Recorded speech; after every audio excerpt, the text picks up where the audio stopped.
Hey everyone, it's Kerr from Rock Daydream Nation, and today I'm doing a part two of my 2x2 hard rock bands with albums that were ignored or just plain forgotten.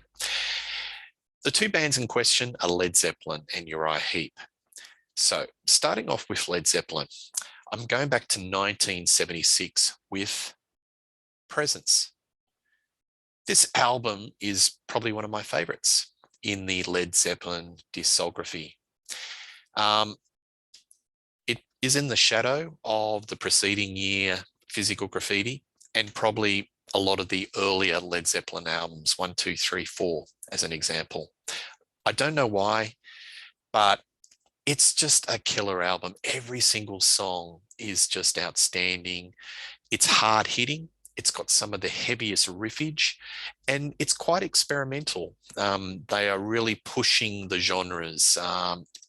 And it's sort of it gives you a taste of what they were going to do through the outdoor. What band in 1976 would be bold enough to start their album with a 10-minute 26 masterwork as Achilles' Last Stand? It's a great song. And you can see that it was especially with the lyrical content, which was mythology, a bit of a prototype for many of the heavy metal or hard rock bands of the late 70s, 80s, a la Iron Maiden. It's a great track.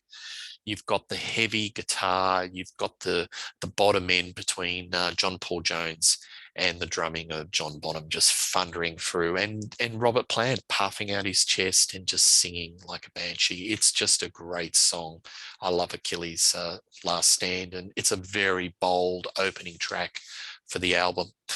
Then you go to For Your Life. I love the sonics of this. And the production on this whole album by Jimmy Page is really, really masterful.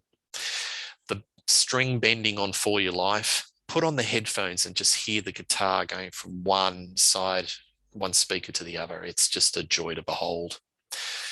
Then you go into Royal Orleans and, they're doing a bit of a funky R&B workout, and it just goes to show that, go outside the wheelhouse of just straight ahead rock. It fits them like a glove. They can do any style Led Zeppelin. They're just so accomplished, and that's a really, really adventurous and interesting track.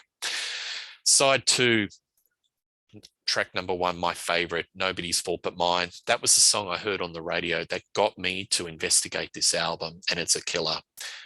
Again, Robert Plant puffing out his chest, calling out, and the call and response between him and Jimmy Page and the bottom end, it's magnificent. This is their, in my opinion, probably the heaviest song on the album, and again, a prototype for a lot of the hard rock hair metal of the 80s. Lineage back to that song. Strangely enough, this is the only song that seems to appear on the Led Zeppelin song set right to the end of their career. There's so many other outstanding tracks on this album, but this is the one that sort of always is in their song set. Then you had Candy Store Rock. That's a little bit of rockabilly. It's a fun track, and Hot's on for Nowhere, another fantastic rocking track. Then it finishes off with T for One. And you can see that this song probably has a direct lineage back to Since I've Been Loving You off Led Zeppelin 3, bluesy. So it's almost like a part two, but a fantastic album closer. So there you have it. You've got Led Zeppelin Presence. It's just a great, great album. And I love the I think it's Hypnosis. Correct me if I'm wrong. And you've got all the photos with the shape. Bit of a reference to 2001, I would suggest, but it adds to the mystique of the band because there was a lot of publicity. What is the shape? What does it mean? Adds to the mystique and the mystery of Led Zeppelin, and it didn't certainly hurt the legacy and the mystique around this period, Led Zeppelin Presence. So if you haven't got this in your collection, please do yourself a favor and get it. It's a really, really good album. Then we go to Uriah Heep. And when you think of Uriah Heep, you think of the David Byron era. and Demons and Wizards and Look at Yourself. But the era that I like the best is Pete Golby in the early 80s. So coming off the back of Abominog, which was a kind of a resurrection of their fortunes, they had a triumphant return at the Reading Festival. This was recorded with the lineup of Pete Golby on vocals, Mick Box, who's been there right back to the early part of Uriah Heep on guitar, Bob Daisley, bass, Lee Kerslake, drums. So you've got the Ozzy Osbourne band. Then you've got John Sinclair on keyboards. It's an American-orientated rock album. It's melodic, but there's enough crunch in the guitars and there's enough hard rock that, it's very satisfying. But the thing for me that really lifts this is Pete Golby's vocals. He's one of my favorite vocalists, and he's definitely an unsung hero in the Uriah Heep discography. So you've got some great songs here, Stay on Top, The Other Side of Midnight, Love is Blind, Roll Overture, Red Lights, Weekend Warriors. It's an outstanding album and definitely worth investigating. So if you like Abominog, do yourself a favor and catch up with Head First. They did an album after that called Equator.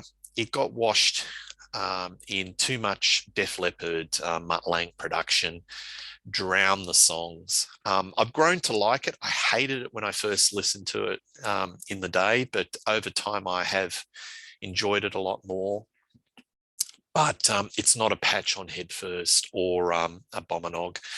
Pete Golby toured with the band behind Equator and basically left the band and sort of just retired from music. I think he did a little bit of music after that, but sadly sort of retired and, sadly missed. Because he had a great set of pipes, and that, as I said, this really lifts this album into blue chip hard rock or melodic rock, AOR. So Uriah Heep, Head First, definitely worth investigating. So there you go, 2x2, Uriah Heep and Led Zeppelin. Please subscribe to Rock Daydream Nation. Always enjoy reading your comments, your thoughts on what your favorite Heep or Zeppelin album.